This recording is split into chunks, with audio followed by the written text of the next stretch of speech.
El sistema informativo de Canal 1 presenta CMI Última Emisión. 43 testigos, más 1000 horas de grabaciones, las pruebas de la Corte para indagar al senador Álvaro Uribe. Cambia lugar de indagatoria al expresidente Uribe. Proceso será en el Palacio de Justicia. A horas de responder a la justicia, senador Uribe dice que no sabe cómo terminó en líos judiciales. En libertad y a salvo, profesora y alumna de la Universidad de La Salle, que estuvieron desaparecidas desde hace 3 días. Operativo contra alias Majin Buu en el Cauca. Liquidan EPS Cruz Blanca. Más de 300.000 afiliados serán trasladados a otras EPS. No es una cadena perpetua, son 3 cadenas perpetuas. Tercera condena contra Samuel Moreno por corrupción. Condenas suman 93 años de cárcel. Custodio de Aida Merlano culpa a superiores del IMPEC por fuga de la excongresista. 171 capturados por secuestros y extorsiones. 6 funcionarios del IMPEC investigados. Más presión contra el gobierno de Lenín Moreno. Marcha indígena continúa su camino a Quito. Con Claudia Palacios y Margarita Ortega. Buenas noches, bienvenidos a CMI Última Emisión. Después de un año de haberse iniciado la investigación contra el expresidente Álvaro Uribe por la presunta manipulación de testigos, el senador se presentará en las próximas horas al Palacio de Justicia, donde tendrá que responder a las preguntas del magistrado César Reyes. Durante la jornada se esperan manifestaciones a favor y en contra del expresidente. La diligencia se iniciará a las 8 de la mañana y será presidida por el magistrado ponente César Reyes, quien interrogará al expresidente. El proceso se inició cuando la Sala Penal de la Corte decidió abrir una investigación para establecer si el senador Uribe participó en la compra de testigos para que declararan a su favor por señalamientos de supuestos nexos con grupos al margen de la ley.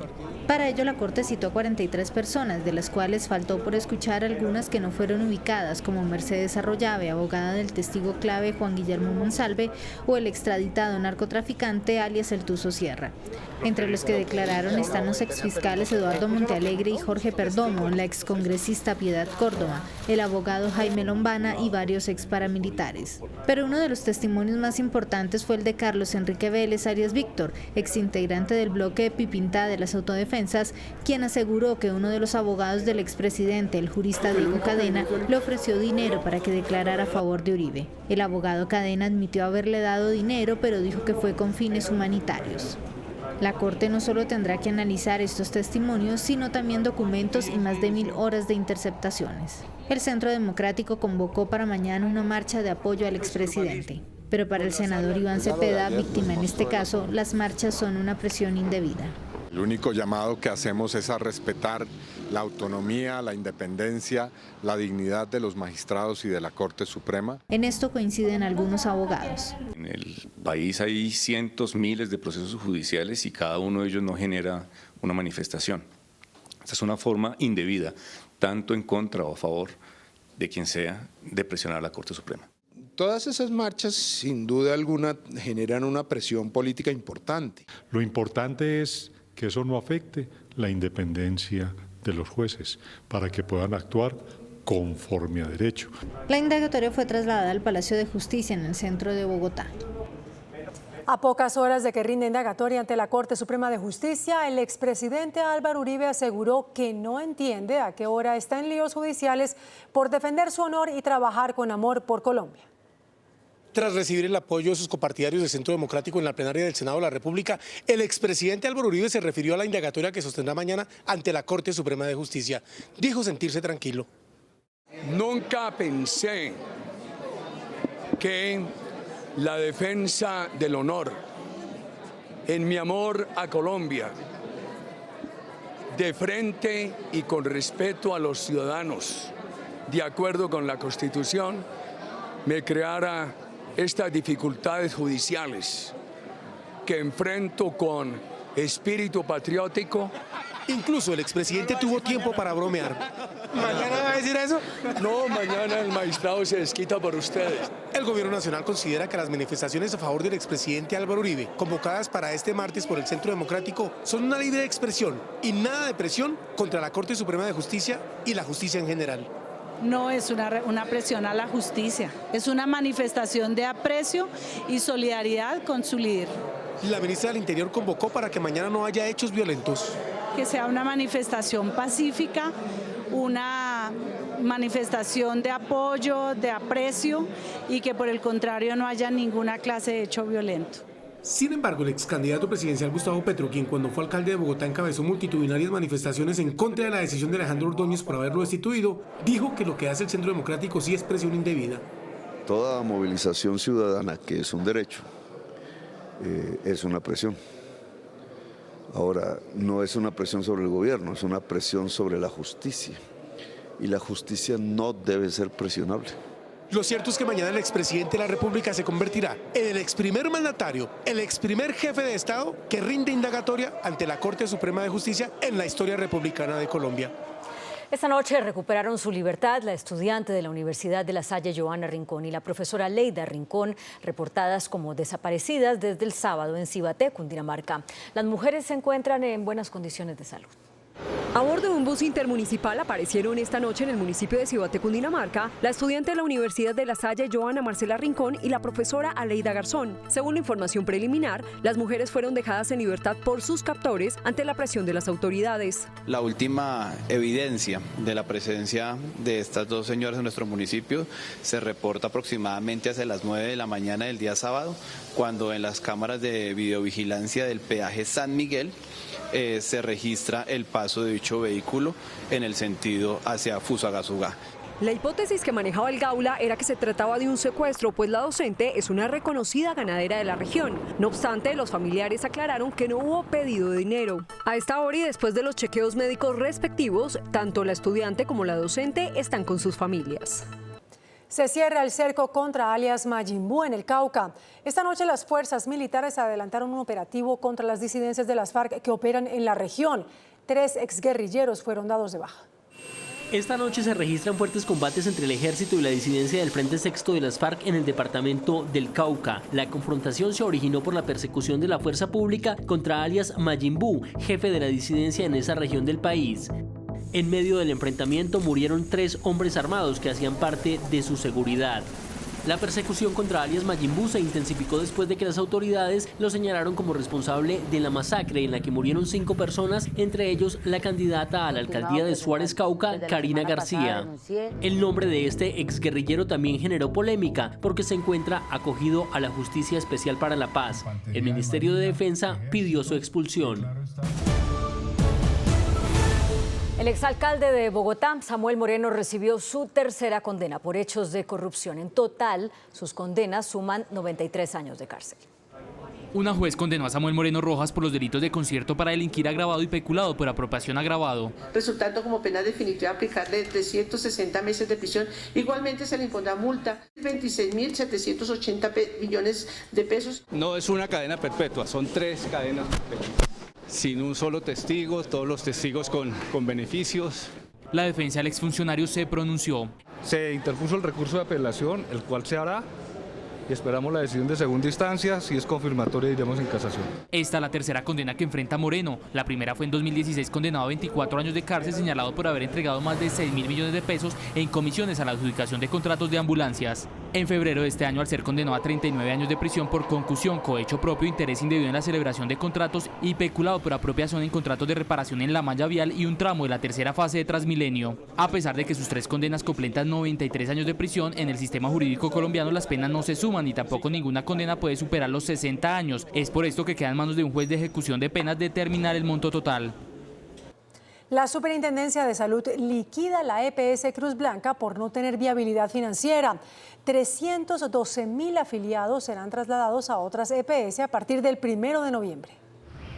La liquidación de Cruz Blanca fue ordenada por la Superintendencia Nacional de Salud tras encontrar que la EPS no es viable financieramente con un pasivo de 446.000 millones de pesos. Sobre Cruz Blanca se había decretado toma de posesión desde el 4 de septiembre por su crítica situación y ante el riesgo para la salud de los 312.000 usuarios. Me parece bastante preocupante con la cantidad de afiliados que hay en tratamientos de alto costo, enfermedades de alto riesgo y cáncer.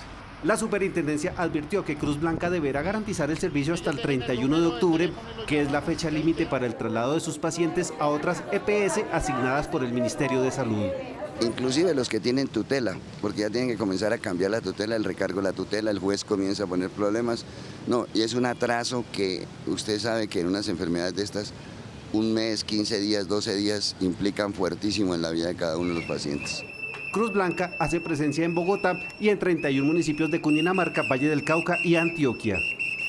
William Cárdenas, el abogado de la dragoneante Diana Montoya, quien custodiaba a la excongresista Aida Merlano en el momento de su fuga, señaló que su cliente solo cumplía órdenes de los superiores y le pidió a la justicia que la escuche. La defensa de la dragoneante, quien custodiaba a Aida Merlano el día de su fuga, critica que se cambiara el esquema de seguridad de la excongresista de grado 1 al grado 2, como consta en esta acta del IMPEC, lo que generó que Merlano solo fuera vigilada por una sola persona. Que Diana Marcela obedeció órdenes del superior, del comandante de escuadra de remisiones, y que en ningún momento fue ella la que determinó que solamente la señora Merlano tuviera asistida por un custodio, en este caso particular por ella misma en el momento de la fuga. El abogado dice que la dragoneante está dispuesta a entregar toda la información a la Fiscalía. La colaboración de Diana Marcela en procura de esclarecer la participación que ella tuvo, que no fue otra que de pronto de omisión o negligencia, pero en ningún momento tiene que ver con participación de hechos de corrupción. La dragoneante está siendo investigada tanto por la Fiscalía como por la Procuraduría. Funcionarios del IMPEC son investigados por participar y ser cómplices de los delitos de secuestro y extorsión desde las cárceles. 171 personas fueron capturadas, entre ellas integrantes del ELN y de bandas criminales. En total fueron 171 capturas que se desarrollaron en 20 departamentos. Según la policía, las personas involucradas en estas bandas pertenecen a la guerrilla del ELN y a bandas criminales como el Clan del Golfo. Este año llevamos más de 2.145 capturas de extorsionistas. Estos son más de 130 bandas desarticuladas y son más de 423 secuestradores los cuales hemos capturado. Durante el operativo se incautaron 87 celulares, 3 motocicletas y 7 armas de fuego. Y el trabajo de estudio forense para poder identificar víctimas, victimarios y algunos funcionarios públicos que pueden ver inmersos en temas de corrupción. En este momento, según las autoridades, hay 6 investigaciones a funcionarios del IMPEC. Para la policía, ellos participan de estos delitos de extorsión y secuestro. La ministra de Trabajo, Alicia Arango, anunció la expedición de un decreto para trasladar a la nómina estatal a los contratistas con honorarios profesionales que llevan años vinculados a las 6.300 entidades públicas. El decreto firmado hoy por el presidente Iván Duque busca formalizar las plantas de personal, abriendo la puerta para que los 200.000 contratistas que llevan años trabajando para el Estado sean incorporados a la nómina de las 6.300 entidades públicas. Vamos a que los contratos de prestación de servicios que hoy existen y que son misionales tienen que ir a la planta de personal. El Departamento de la Función Pública explicó que todos los casos serán estudiados por una comisión instalada hoy mismo con delegados de los Ministerios de Hacienda y Trabajo, Planeación Nacional y las centrales obreras. Es una transición que está pactada en 2 años. Para vincular a los contratistas a la nómina estatal, el gobierno prevé utilizar los mismos recursos que se invierten en los contratos de prestación de servicios. El decreto fue anunciado por la ministra durante la conmemoración del Día del Trabajo Decente. Ecuador enfrenta un verdadero levantamiento popular. Cientos de personas se lanzaron a las calles en el 5º día de protestas contra las reformas económicas que incluyen el alza en el precio de los combustibles. Los manifestantes incendiaron varias tanquetas del ejército. Para este martes está prevista la llegada de miles de indígenas a la ciudad de Quito. Ante la intensidad de las protestas, el presidente Lenín Moreno anunció el traslado de la sede del gobierno a Guayaquil. Me he trasladado a la ciudad de Guayaquil y he trasladado la sede del gobierno a esta querida ciudad de acuerdo a las atribuciones constitucionales que me competen. Siempre he antepuesto la paz y la tranquilidad de los ecuatorianos antes que mi propio bienestar. Después de que el presidente de Ecuador, Lenín Moreno, decretara el estado de excepción en el país por 60 días, las manifestaciones en contra de la subida de los precios del combustible y la gestión del gobierno han continuado. Las manifestaciones, que cumplen ya su quinto día, han bloqueado varias avenidas centrales de la capital del país. La violencia en los enfrentamientos con las fuerzas de la policía ha aumentado y en las últimas horas la protesta cobró la vida de un hombre. Una decena de personas resultaron heridas y casi 500 personas fueron detenidas. Este es el panorama en Ecuador. Cientos de personas sin transporte, transportistas en huelga e incluso indígenas que se sumaron a las manifestaciones. La Confederación de Nacionalidades Indígenas planea una huelga general para el miércoles y lo anuncian como el gran levantamiento, por lo que cientos de ellos se movilizaron hasta Quito a bordo de camiones. Acusaron a la fuerza pública de actos violentos y afirmaron que las manifestaciones continuarán hasta que el mandatario reponga el subsidio al combustible que retiró la semana pasada. El presidente Lenín Moreno ha dicho que no tolerará el desorden ni anulará la medida sobre los combustibles, que forman parte de un paquete económico que apunta a reducir un abultado déficit fiscal. En las últimas horas, alrededor de medio centenar de militares y 5 policías fueron retenidos por indígenas al interior de un centro comunitario. Es responsabilidad única y exclusiva de los líderes indígenas que no tienen control de la situación, lo que está sucediendo y lo que puede llegar a suceder. Gracias a la negociación del gobierno, los uniformados fueron liberados y los responsables serán sancionados. Hasta aquí CMI Última Emisión. Mañana a las 11:30 de la mañana, CMI Primera Emisión. En el Canal 1 estamos llenos de ti.